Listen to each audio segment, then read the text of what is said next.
Zoom out enough in Apple Maps and we can view the entire globe. Click and drag to rotate the globe. A two-finger swipe on the trackpad can also move it in any direction. We can view the globe in any of the map modes. Switch to satellite view, and it will display where the shadow from the sun is on Earth. So, the sun will soon be setting in Paris and London. Click on a city to view its information panel, including guides. The same is true for major bodies of water and other landmarks.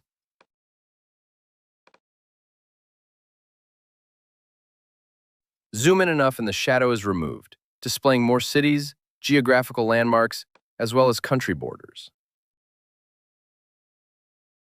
The globe feature in Apple Maps can be an excellent tool for exploring and enhancing your geographical knowledge.